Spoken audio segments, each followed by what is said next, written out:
दूसरा बाब। शैतान अय्यूब को दोबारा आजमाता है। फिर एक दिन खुदा के बेटे आए कि खुदावंद के हजूर हाजिर हों, और शैतान भी उनके दरमियान आया कि खुदावंद के आगे हाजिर हो। और खुदावंद ने शैतान से पूछा कि तू कहाँ से आता है?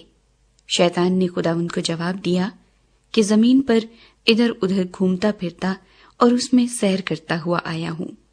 खुदावंद ने शैतान से कहा, क्या तूने मेरे बंदे अय्यूब के हाल पर भी कुछ गौर किया? क्योंकि जमीन पर उसकी तरह कामिल और रास्तबाज आदमी जो खुदा से डरता और बदी से दूर रहता हो कोई नहीं। और गो तूने मुझको उभारा कि बेसबब उसे हलाक करूं, तो भी वो अपनी रास्ते पर कायम है।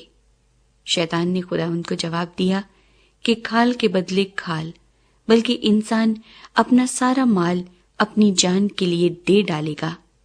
अब फकत अपना हाथ बढ़ाकर उसकी हड्डी और उसके गोश्त को छू दे, तो वो तेरे मुंह पर तेरी तकफीर करेगा।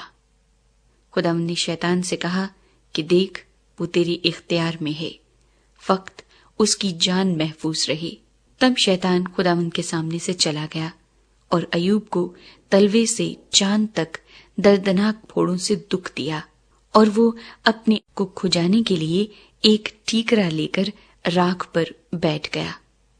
तब उसकी बीवी उससे कहने लगी, क्या तू अब भी अपनी रास्ते पर कायम रहेगा? खुदा की तकफीर कर और मर जा। पर उसने उससे कहा कि तू नादान औरतों की सी बातें करती है।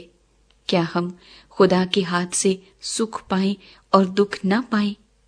इन सब बातों में अय्यूब ने अपने लबों से खता न की।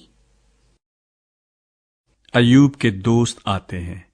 जब अय्यूब के 3 दोस्तों तिमानी अलीफज और सूखी बलदद और नमाती जूफर ने उस सारी आफत का हाल जो उस पर आई थी सुना, तो वो अपनी अपनी जगह से चले, और उन्होंने आपस में अहद किया कि जाकर उसके साथ रोएं और उसे तसल्ली दें।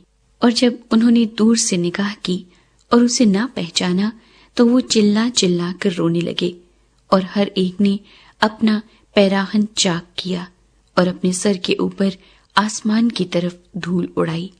और वो 7 दिन और 7 रात उसके साथ जमीन पर बैठे रहे, और किसी ने उससे एक बात न कही, क्योंकि उन्होंने देखा कि उसका गम बहुत बड़ा है।